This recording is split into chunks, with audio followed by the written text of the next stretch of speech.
Craving your next action-packed adventure? Audible delivers thrills of every kind on your command, like Project Hail Mary by Andy Weir, where a lone astronaut must save humanity from extinction, narrated with stunning intensity by Ray Porter. From electrifying suspense and daring quest to spine-tingling horror and romance in far-off realms, unleash your adventurous side with gripping titles that'll keep you guessing. Discover exclusive Audible originals, hotly anticipated new releases, and must-listen bestsellers that hook you from the first minute. Because Audible knows there's no greater thrill than the one that speaks to you. Discover what lies beyond the edge of your seat. Start your free 30-day trial at audible.com/WonderyUS. That's audible.com/WonderyUS.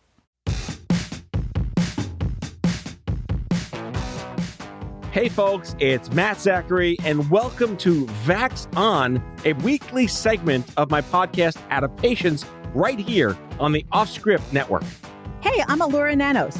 I'm a lawyer, a journalist, a mom of a teenage narcoleptic, and a professional big mouth. Lou and I go back 30 years as best friends, and we're here to have fun and bring you a layperson's guide to what the hell just happened this week in healthcare as America gets its Vax on and shows COVID the door. We're here together to learn, complain, and include you in the conversation. So join us on Twitter at VaxOnPod and share your stories and grievances using the hashtag VaxOn. All right, Matt, let's get at it. Hello, Allura. Matt, what's happening? Oh my goodness, we're back live in studio. I love being live in studio. Fun week. Such a fun week. It was 90, then it was 40, then it was 10. Now it's 60. The weather's having all sorts of fun with us. The weather is freaking out. It's a good thing climate change is the hoax. So, I'm just going to go to sleep right now. Can I tell you, my daughter was studying climate for her 7th grade science test, and I had to help her study. And oh my God, by the end of the study session, I had such mammoth anxiety. It was just terrible. Was that like world-ending panic curriculum, or what are they teaching in 7th grade? They were just teaching like normal, like what creates major climate changes. And I mean, it was very moderate, but as someone who understands that climate change is a major crisis, it was pretty terrifying because, it was by no means any kind of like, ultra politicized curriculum. Right. But it was very scary because we never learned that at all. No, well, I guess it wasn't.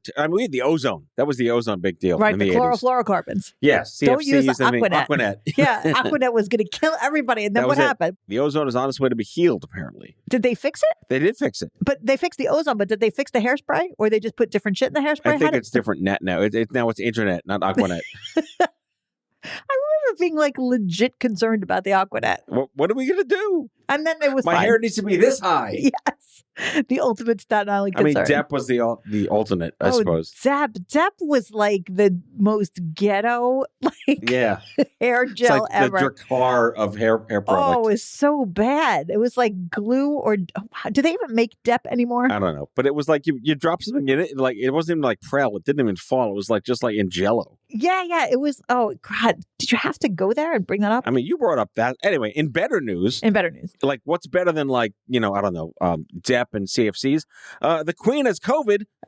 It's better than Depp, but it's worse than what we'd like. But what's all this then? I know. Queen Elizabeth, she's got COVID. And here's the thing. Is it Delta, Omicron, or is it COVID Classic? I would kind of like to know that. I would like to think that if the Queen's going to get COVID, it's COVID Classic. She's got to get COVID Classic. She deserves COVID Classic. I mean, Omicron is a lot not a bad less. way, but I mean, like, she's the Queen. She needs the best one. The original. There's no substitute for Queen Elizabeth. She needs the best one. But I mean, I have to tell you, she's 95, right? Yeah. So pretty much any illness that she gets right now is like, let's lock this shit down and be careful with this lady. She's like a soft breeze away from collapse. Yeah, but although she is, you watch The Crown? I mean, this lady is going strong. No, she's going to die of nothing. Yeah, I mean, she's just going to not be here anymore. Right. Is the thing sometime. Good old-fashioned just dying of old age. Right, At some point in your hundreds. I guess. Well, the Queen Mother lived to, 103, 4? Yeah, she lived, she's got wonderful genes. But here, Inbreeding has its privileges. oh, I knew I went there. You did. I wasn't going to go there. I don't know if we have a lot of people listening in the UK, but I love you guys. I love the UK. Although I have to say this, I'm having a little problem with the logic right now in the UK. Go forth. Because at the same time, so it was Sunday when Queen Elizabeth tested positive for COVID. And then Monday when Prime Minister Boris Johnson decided that they're not going to have COVID restrictions anymore. Right. That seems weird. I don't know. Like, it's London. They do drive on the wrong side of the road. There's got to be some calculus there. I feel like also it makes not a lot of sense to me what they're doing in England. So, and I'm all for. But they got rid of everything, right? Everything's gone back to normal as if nothing ever happened. I mean, apparently Johnson said that starting Thursday, which is the day this episode drops, they're going to end contact tracing and they're going to end the requirement that if you test positive, you have to stay home and isolate. Right. No more quarantine. That's so strange to me. I mean, I understand ending quarantine for exposure. I do. But to say you're now not obligated to quarantine even when you have COVID seems kind of cavalier. I mean, from what I understand, Newsom is doing the same thing in California. They're getting rid of everything except for like certain pockets of Los Angeles. I don't understand this. I kind of feel like there are two things I'd like to keep in place no matter what. First, if you know for a fact that you have COVID, stay the fuck home. I'm not saying you got to rearrange your entire life because you might have it or you might have been exposed. Kind of like if you have like a regular fever or flu or cold, just stay home. Stay home. If you have a stomach virus, stay the fuck home. I mean, I guess you're not legally required to stay home if you have a stomach virus. But, you know, it's a courtesy. It's more than a courtesy when we're talking about a virus that we know is extremely contagious. Right. You know, so, and we know how it's contagious. I kind of feel like stay the fuck home. And I wouldn't have any problem if they kept on the books regulations that you have to stay home if you know you've been infected with COVID. I think that's fine. I mean, are we moving toward, is this what endemic is? Where we just kind of manage it, we cut our losses, we hope for the best, and we do what we can. Yeah, I mean, I think yes. I just don't understand why regulations can't be like at medium. It's kind of like they're either on or off. Because in Britain, they're also stopping free COVID testing, which I think is idiotic. No, that should be... It's idiotic. Yeah, why? I don't get that. I don't get it at all. I mean, except for I guess the rationale is that the government just can't pay for endless COVID tests. But like, are people abusing COVID tests? Is that like really a big problem? Is it really that expensive at this point of scale? It certainly shouldn't be. Right. Right. So I just feel like if there's a way to be safer, why would you want to make it difficult for people to be safer? That just seems dumb to me. What's also funny is that the rules only apply to England themselves, and most don't know or maybe do that. The United Kingdom is a series of countries that are mostly connected. Are you going to make me do a geography thing about the UK? Here's like the urine end of the pool. Like, forget, I know Wales and Ireland are separate, but Northern Ireland, Scotland, like they're all part of one big island. Right. But there's no like like giant different wall that you have to cross over. True. I mean, I saw Braveheart and Scotland likes to just do things differently. They kind of do whatever they want. But can I tell you this quote that I found really amusing? So Boris Johnson, this is what he said in his speech. It's time that we got our confidence back. We don't need laws to compel people to be considerate to others. We can rely on that sense of responsibility toward one another. Like, how British of him. That was so British. Like, we don't need laws. We'll just be polite. That goes back to a Robin Williams skit in the 1980s where how like we have all the cops have guns in this country, but in England they don't. Right. So how do cops threaten you? Like, stop, or I'll say stop again. It was funny because I read that. I was like, really? Like, we're just going to be considerate? And then for a minute I said, oh, well, I guess it's England. So yeah. I guess maybe that means they get a mulligan.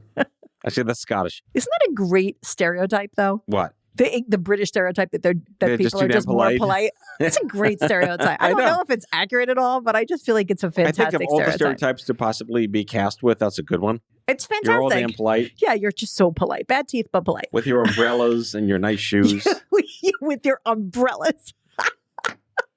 It's also a great stereotype. Always prepared for the rain. Now, your chimney sweeps, and your Mary Poppins, and your Dick Van Dykes, and your chitty bang bangs, and all that. Yeah, good luck. Your Austin Powers and all that. I love me some Brits. I'll say that. No, I love London. It's a great city. I've never been to London, but really, you're missing out. I know I should go. Right? I should be there. I'm like a human photo for London. I could tell you what to do, where to go. I've been really so many times. Do you need me to go there to go tape a podcast? Yeah. I'll go. Let's like Charles Carroll, we'll send you off on a mission. I'm all about it, man. Anyway, that's what's happening in London. Would you like to hear what's happening in Africa? Because there's apparently some good news out of Africa. I know, like we don't get to say that a lot because that poor continent gets the shit under the stick most of the time. Yeah, but right now it actually sounds very good. The World Health Organization said that 6 African countries, namely Egypt, Kenya, Nigeria, Senegal, South Africa, and Tunisia, would be the first countries on the African continent to receive the technology needed to produce mRNA vaccines. This so is they're great giving news. them like the tools to build the warehouses to manufacture in the continent rather than shipping all the stuff to them. That is what it sounds like. Now, I'm going to admit something. You don't know. I don't know what that means. No. So now, aren't we supposed to be reading the news? No, I am reading the news, and I'm very glad. Like it clearly says that now Africa is going to be able to produce the vaccines themselves. Right. Okay. So That's I good. get I like it. that. I get why it's Self-sustaining, teach a man to fish. absolutely. Right. It sounds wonderful. What I don't understand is what does that mean that they're going to get the technology? So is the technology for mRNA vaccines, does that mean like the formula? Does it mean the machinery? Maybe the raw materials to build the factories or design the laboratories to produce mass scale of product? I just feel like it's intentionally vague. They're getting the technology. Like, are they getting like the blueprint for the vaccine? And they're like, here's the information. Good luck. Or are I'd they? like to think they're teaching a man to fish. They're going to teach them. They're going to build all the tech. They're going to use the most brilliant scientists, scientific minds in Africa, in these countries that have the Wakandans of Africa, are going to be given sort of the kitchen utensils and the pots and the pans and the ingredients and go cook a steak. And is that called the technology? Whatever I just said made sense in my head. Listen, whatever it is, even if it is just the blueprints, I am thrilled for Africa. This sounds like a wonderful thing. And we need more people to have access to this vaccine. Absolutely. So, I mean, that's all good. I just wish I understood a little bit clearer what it is that Africa is getting and how it's getting it. Because frankly, if it's just like the how-to guide, like they probably could have said that to Africa via email like a year ago. This is not Ikea. It's not building. It's not like right. I hope they don't get the Ikea. Like everything's in Swedish. Just put it together yourself. Good luck. I went to Ikea over this past weekend, and Jesus, let me tell you, no. Oh my God! Like I came home and I said, I'm going to put this shelf together, and I'm going to do it because I'm a modern woman and I can do it. Yeah, I lasted about 90 seconds. And had your Glubnik come together. I just broke a Laura with Glubnik. It's a nice five shelf ladder. My God, it was a fucking mess is what it was. And my daughter, it was her first trip to Ikea. So on the way in. By the way, not a sponsor. On the way in, I explained to her, we're going to this big store where it's really cool and you get to Wait, she's never been to Ikea? She's never been there, no. That's a culture shock moment to go in there with the meatballs and everything. So I said to her on the way in, I was like, we're going to the store and it's really fun because you can shop for your new room by looking at bedrooms. She was like, that sounds fun. I was like, and there's meatballs. But also everything is cheap because it's a shit show and you have to figure out how to put the stuff together. And she just looked at me like, okay. And I was like, also it's Swedish. She was like, and everything's named Glorkba. Hoopnog. Stop. You just have those right there. I broke a Laura. Oh my God. Everything needs an IKEA name now. Yes. This show is now sponsored by Yorknog. I feel like if they had given the COVID vaccine an IKEA name, people would never have been against it. Actually, the lamp behind you, the lamps that are in this are called Magnarps. Look it up. Google it, kids. The Magnarp is like a paper lamp from IKEA. It's great when it works. All hair Magnarp. All right. On with the Sir Moment poll. We're here to do our Sermo poll. Yeah. Let's remind the listeners again, what is Sermo? Why are we doing this? Okay. So Sermo is an international social media platform that is used purely by physicians worldwide. 1.3 million members. 1.3 million members. And it allows doctors from across the world to talk to each other and have a platform to interact. And what we get to do is ask our questions on the Sermo platform. To those millions of doctors. To those millions of doctors. And we get responses back from doctors all over the world in the form of a poll. So it allows us to sort of take the temperature on some, hot medical issues that we might be interested in and just kind of hear what people have to say. And we don't know which geography. And we're not privy to where in the world these doctors are responding to our polls, but it's a general global sentiment response to the questions that you tell us to ask them. Yep. And it's just great insight. So what do we ask them this week? So we're really concerned this week about what's happening with the vaccines for the young kids under 5 years old. Right. Lots of families still anxiously awaiting a pediatric vaccine for kids ages 6 months to 4 years. And we want to know, like, what's happening with that? So we asked a series of questions. First, we asked, will you recommend that your patients vaccinate their kids that are between 6 months and 5 years?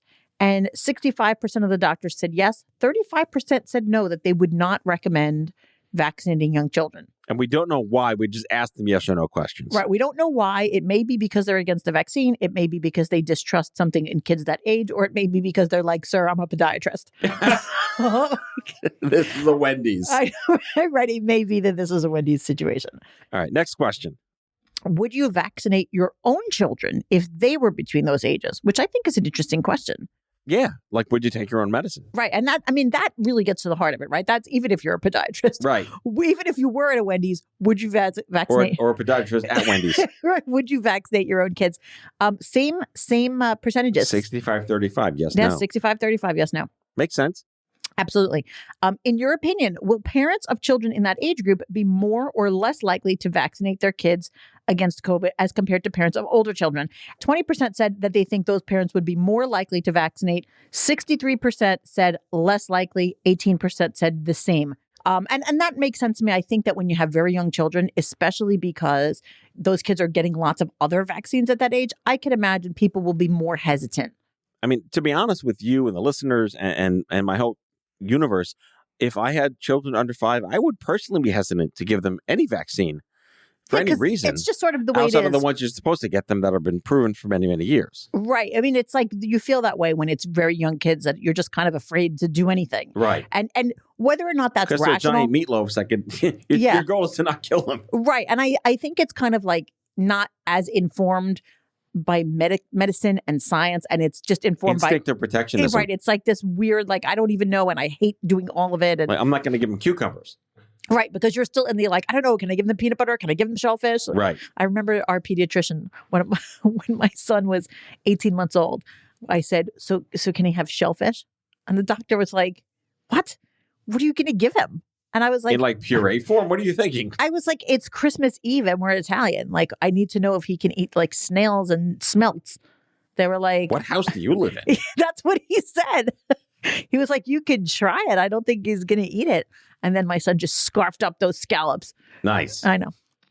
Fourth question. Do you have reservations about the approval of the vaccine, given that for ages 2 to 4, the immune response of a 2-dose regimen was not as robust as other age groups? Now, this I think this is an important thing here, right? Because the immune response for those real young kids, age 2 to 4, it seemed like it wasn't really as good as for older kids. It was like 6 months to 2 was good, and like 4 to 5 was good. But in between wasn't so great. Yeah, it wasn't so great. So doctors, 65% of them said, yes, we do have some reservations. 35% said, no, we're not worried about it. Identical to questions 1 and 2. Interestingly enough. That's true. That is interesting. And last question, do you agree that rather than wait for the results of a 3-dose regimen, regulators should move ahead with the less robust 2-dose regimen given the urgency of the situation? Like, should we just go ahead with what we've got, basically? 70-30, yes, I'm reading. Mm-hmm. So yeah, it makes sense. Yeah, I think it does make sense. I think these are hard questions. What's an over-under at this point? Again, like science is knowledge in the moment. Yeah. Like we're only forecasting what we know based on data. Yeah. And I think that, this data for real young kids, I think it's difficult to know, like if you were in charge of making these rules and making these decisions, I think it would be tough. So, vaccination is a good thing and it helps and it works and all that. And there's, hasn't been a lot of side effects, but, I don't know. I think it's tough. It would be much easier if it was like it worked 99% for everybody aged, 6 days and up. Like aspirin. Does it work for everybody? Yeah, I think aspirin works for everybody. Not me. I have a bleeding disorder. I can't You're take the aspirin. only one that doesn't work. You are always the exception. All right. On that note, back to Wendy's, and now a word from Wendy's, our sponsor. Not really our sponsor. We'll be back after this.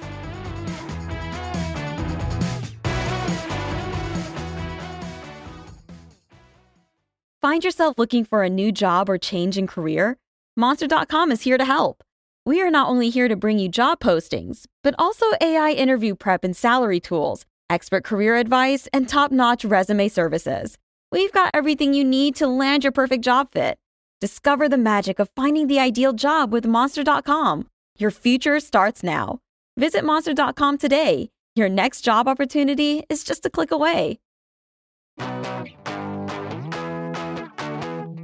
We are back, and we stopped picking on Florida for a long time, and we're not really doing it today either. We're kind of picking on Canadians again. I don't feel, listen, I'm not picking on Canada. I'm just here reporting the fact. Okay. Okay. And This once utopian landscape of moving there if someone gets elected is no longer like the bastion of opportunity we thought it was. no, but things are, I guess, getting better, right? Because they broke up that whole shit show on the bridge. Yeah, finally. The thing we talked about last week, the trucker thing, right? The trucker thing, the blockade.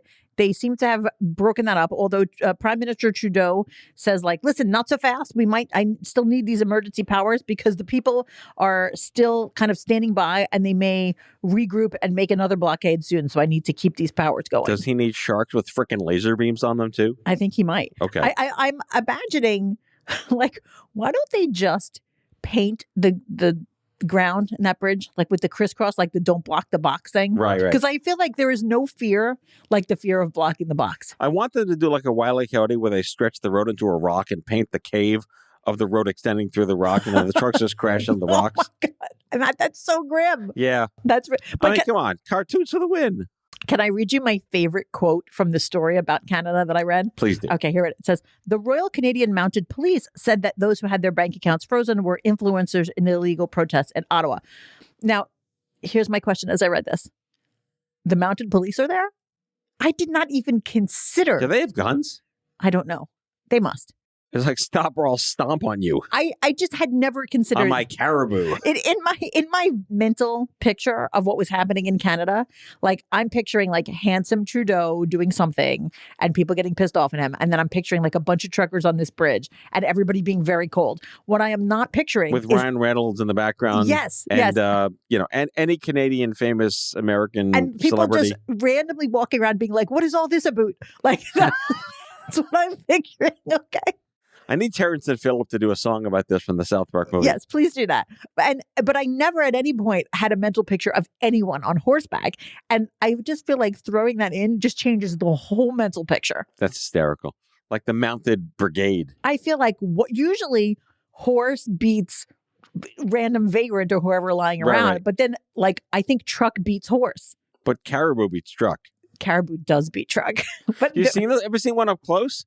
No. They're like 40 feet tall. They're like Are these they? massive dinosaur-like giant things. Can I tell you a fantastic anecdote about caribou? Go ahead. Please do. I have an aunt who grew up in the Philippines, and I once asked her, "Did you have any pets growing up?" And she grew up very poor in a poor country, and she said, "Oh yes, we had a pet caribou." And I was in the Philippines, and she said, "And I rode it to school." So I was like, "What?" It made no sense. I couldn't understand where she was going. Then I found out what the issue was. There is another animal called a carabao. Oh. That is actually a water buffalo. Okay. That's what she had as a pet. Caribou and a carabao. Two different things. The more you know. I get it through the rainbow. Come on, it's the best anecdote. Do you have a caribou anecdote? No, you don't. You own the caribou anecdote moment of the day. So here's where we're going to leave things. So Trudeau still has the emergency powers. So far, it sounds like things are getting better because they did break it up on the bridge. So, like, I guess things are getting better. People still hate Trudeau because they don't want him to have those emergency powers. But most of the protesters are gone. So I don't know that I believe that they're just going to like wake up someday and be like, you know what, let's go back to that bridge. I don't feel like that's the way protests work. I had a final thought before we wrap the show. Yeah. We're approaching a point where, yes, we will hopefully be, or maybe already are, in this endemic stage, at least in many, many countries, where we're just going to deal with it. And just to go back to what we talked about in the beginning, hope that when people get sick, like they normally used to get sick, they just kind of go home and stay home and don't get other people sick with colds, flus, stomach virus, whatever you have that's wrong with you. I'd like to think traditional common courtesy was, I'm going to stay home. I'm not going to go to work today because I don't feel like great. This idea of getting rid of free COVID tests bothers me because there should be a way, at least for the foreseeable couple of months, to allow people who choose to be the decent type of citizens. Because I'd like to think it would be easier for the average person that isn't feeling well to just do a home test than worry about going to the doctor, infecting people in the office, and spreading it in a way that's even if it's not as severe as like COVID Classic. Omicron is more pervasive, but less severe in most cases.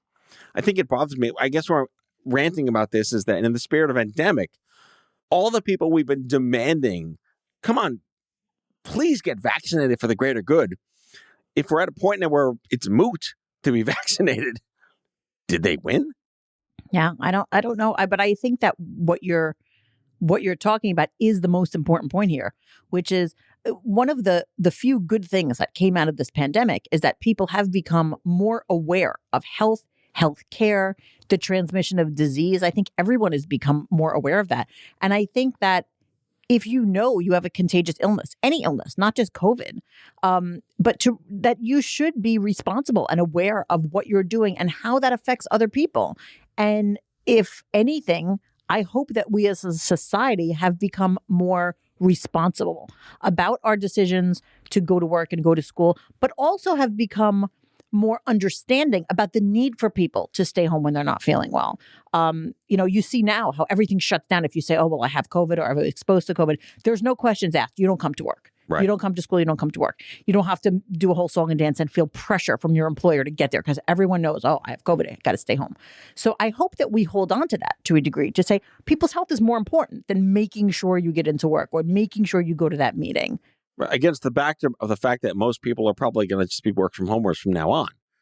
So this whole idea of going back to a physical office may be something that just doesn't happen the way it used to be. So is it possible that whether or not you care about the well-being of other people and how your actions affect them, you wouldn't be doing that because you're home and not amongst people in an office? So hopefully that, for a lot of people, that's such a good thing. So at a minimum, even if people are not permanently home, being at work from home is at least an option for far more people than ever used to be. Right. That now it gives you a way to still participate in the workforce from your house, without infecting other people. And that's such a good thing. And I'm so glad. Just fuck up your family, right, not your coworkers. Right, absolutely. Now you can just get your spouse and get sick. Yes, exactly. Fantastic. And on that note, this has been your weekly dose of Vax On. Make sure to tip your horses on the way out. Tip your horses and Carabaos. Go Magnop yourself at Ikea. Look it up. Thank you, Ikea. Not a sponsor. We'll see you next week. All right. There's your show. Put it together yourself. Bye.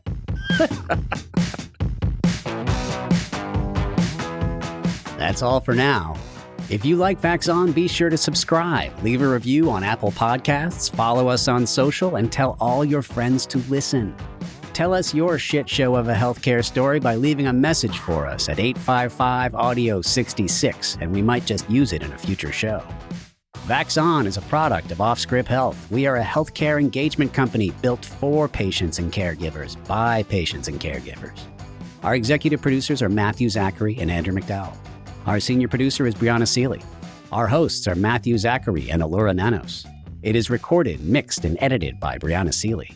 For advertising and media inquiries, email media@offscript.com. That's media@offscript.com. For more information, visit offscript.com.